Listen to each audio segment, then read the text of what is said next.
I'm Scotty, like Pippen, ballin', switchin', too hotty, like kitchen, like I'm water whippin', boy. Fingers itchin', think they got addiction, boy. Cashin', spend it, boy. Get it right back, win it, boy.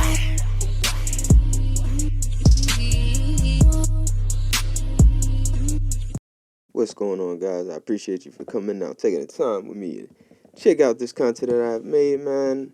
Coming to you guys today with Wilder Fury, the trilogy, just to speak on, a little bit of what happened in the first two fights and just anticipating on what's, to come next for the round three. These guys duking it out. As you may know, or as you may not know, these guys have been going at each other for quite some time now, dating back to about 4 years now. Wilder pretty much feeling like, the first fight was, pretty decent and he should have won. He did knock him down in the 12th, as Fury rose like The Undertaker to somehow beat the count.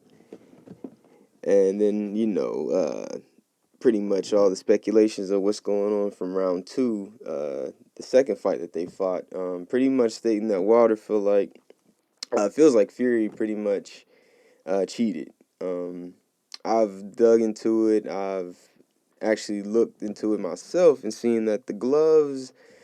Well, I'll go ahead and say this: the cheating speculations are the gloves were tainted, pretty much. There was a foreign object inside the glove that couldn't bend how a normal 10-ounce glove would bend, especially being a new boxing glove, and it just really looked suspect, if I can say the least. I am a Deontay Wilder fan, and I will say that Wilder definitely outboxed him in that second bout. But just looking and diving into deeper details of seeing those gloves, honestly, I don't know, man. I'm not sure how a 10-ounce glove is supposed to bend, but I'm pretty sure a brand new one isn't supposed to flail and bend and, turn at the different angles that his was doing. I seen a couple breakdowns of how he was swinging, and it just looked like there was like a beanbag type substance at the top of the glove. I'm not sure.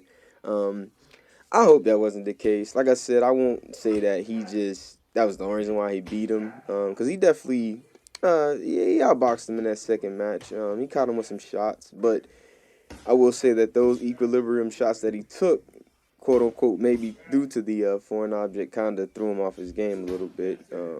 Especially that one shot to the back of his head that took like a chunk of his ear off.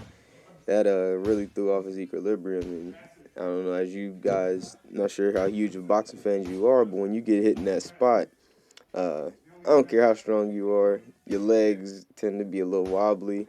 And it doesn't help that you're fighting a almost 300-pound boxer, heavyweight, who does have power. Like, don't get me wrong, like maybe not as much power as he showed in that second one, but he does have power nonetheless. So, like I said, I'm just excited for this third fight. Wilder has been pretty much locked in, not saying nothing in his press conferences. I don't know if you guys seen that press conference. It was a little awkward. He literally sat there with his headphones, pretty much the whole press conference, and had his right hand man pretty much speaking for him. Every question that the woman would give him at the press conference, like I said, he would totally ignore. He had his headphones on the entire time and had someone else pretty much answering the questions for him. The only thing that he did say was at the very, very beginning, uh, pretty much saying that if you want to quote my man Pooh Shiesty, he said basically he wanted to get it back in blood, and that's literally all he said, and just dropped the mic. Went right back to his seat and continued just to have his headphones on and just pretty much ignored Fury and ignored everybody in the press conference.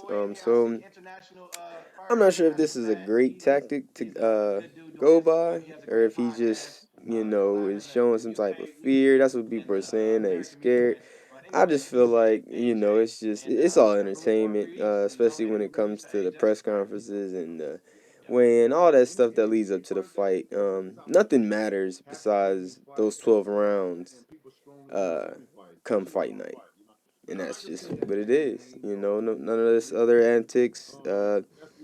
the cheating scandal. All this is gonna come to light, and all this is gonna finally come to a silence and just all be buried come fight night. And I'm just excited, man, for this bout. You guys tell me what you think. Think you got Tyson on this third one? You got Wilder? You got Fury? Tell me who you guys are going with, man. I just want to see a good fight. Like I said, I'm a Wilder fan, but I like good boxing nonetheless. So just interested to see what happens come fight night. Also on the side note, Deontay Wilder has actually picked up a new training partner.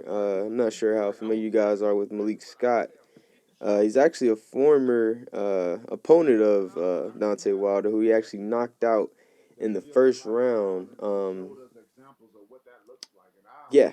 I know that sounds a little crazy that you would get a guy to train you who you knocked out in the first round, but I don't know if you guys have seen clips, but Malik Scott has gotten Wilder looking a lot sharper and more of a boxer, Because that's one thing, if I would say that Deontay Wilder lacks, is boxing, etiquette, and just pure, just swiftness in the ring. Like, you know what I'm saying? He won a lot of his matches just off of pure power, big shots, and just, the Mike Tyson type approach to the ring, just get him out of there as quick as possible. The man does have 41 knockouts.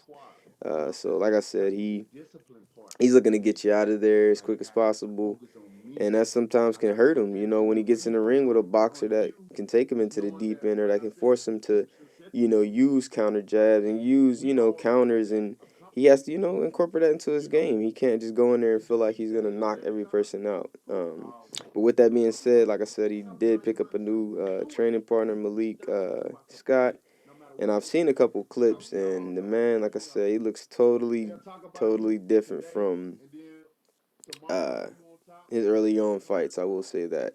Now, with that being said, it is just training, but like the saying goes, you practice how you play.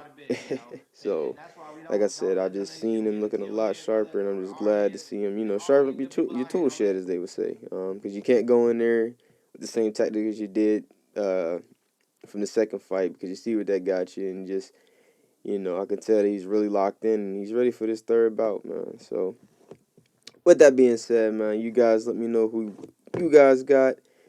Don't forget to like and subscribe to the channel, man. I appreciate you guys for listening, man. Always love.